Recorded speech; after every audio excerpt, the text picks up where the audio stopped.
هعمل معاكم النهاردة القرص الفلاحي الطرية. بما اننا في موسم الشتاء لازم نعمل الوصفة دي، طعمها بجد تحفة. هنعملها كمان بحشوتين العجوة والجبنة، وازاي تفضل معانا طرية لأطول وقت. وما تنسوش تعملوا لايك وشير للفيديو. يلا على طول نبدأ في الوصفة. اول حاجة هنحتاج 3 معالق كبار من الحليب البودر، و3 معالق كبار من القشطة، وعلبتين من الزبادي. اهم حاجة يكون الزبادي بدرجة حرارة الغرفة. هنحتاج كمان نص كوباية من الزيت النباتي، وعليهم نص كوباية من الزبدة. هسيح الزبدة في الميكرويف لحد ما توصل بالشكل ده. وكمان هنحتاج كيلو من الدقيق، ممكن يعادل مثلا 5 كوبايات. وكمان كيس من البيكنج باودر. وفي الوصفة دي هعمل حشوتين، هعمل حشوة حادق وحشوة حلو. للحشوة الحادق هستخدم جبنة اسطنبولي عادي، ممكن كمان تضيفوا اي جبنة انتوا عايزينها. وللحلو هستخدم عجوة قسمتها وكورتها بالشكل ده. وعشان تقللوا من حدة التسكيرة بتاعتها ممكن كمان تضيفوا عليها سمسم. هنحتاج كمان ربع كوباية من المية الدافية، معلقة كبيرة مليانة من الخميرة، ومعلقة كبيرة من السكر. هضيف الخميرة على ربع كوباية المية الدافية، اهم حاجة تكون دافية مش سخنة. ونضيف كمان عليها السكر، وبعد كده هقلبهم مع بعض كويس. بعد ما اقلبها هغطيها كويس واسيب الخميرة تشتغل لمدة 10 دقايق. في طبق هبدأ ان اضيف فيه المكونات الجافة كلها. هضيف الدقيق واللبن البودر والبيكنج باودر ورشة من الملح.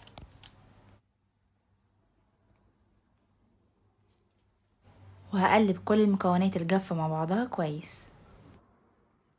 بعد كده هضيف بقية المكونات، هضيف الزبادي والقشطة، وكمان هضيف عليهم الزبدة والزيت.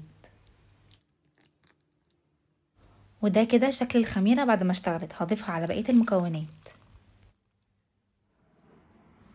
هبتدي ان انا اقلب المكونات كلها كده مع بعض كويس بالمعلقة او باي حاجة. بعد كده هبتدي ان الم العجينة بايدي. اهم حاجة احنا مش هنعجن، احنا هنلم العجينة بس. واحنا بنلم العجينة هنحط جنبنا كوباية مية دافية. هبدأ ان انا ازود شوية بشوية، مش هزود المية كلها عشان اشوف العجينة هتحتاج قد ايه مية. هي احتاجت معايا كوباية الا ربع، غير ربع كوباية اللي احنا ضفناه في الاول مع الخميرة. كده خلاص. بصوا العجينة بتاعتي لمت خالص، طرية جدا، وكمان مش هتلزق معاكم خالص. هنغطيها وهنسيبها تخمر لمدة ساعة ونص لساعتين على حسب الجو عندكم، عشان الدنيا شتا. واهم حاجة كمان ان احنا نخليها في مكان دافي. ده كده شكلها بعد ما خمرت. سبتها حوالي ساعتين. بدأت بعد كده ان انا الم العجينة واقسمها على 37 كورة متساوية. ممكن تعمل معاكم اكتر لو صغرتوا حجم الكورة، بس ده حجم مناسب يعني. الحجم ده هيكون اكبر من حجم البيضة بشوية. اهم حاجة ان احنا كل ما نعمل كورة نغطيها كويس باي حاجة عندنا، مثلا بفوطة. هبدأ ان انا اجيب قطعة جبنة وهبدأ ان احشيها في كورة واقفلها كويس بالشكل ده. وهبدأ ان انا اجيب العجوة برضو وهبدأ ان احشيها كده بالشكل ده. اهم حاجة برضو نقفل الكورة كويس. بعد ما احشيها بالشكل ده هبدأ ان انا احطها في الصينية واضغط عليها بايدي بالشكل ده عشان تتكون على شكل قرصة.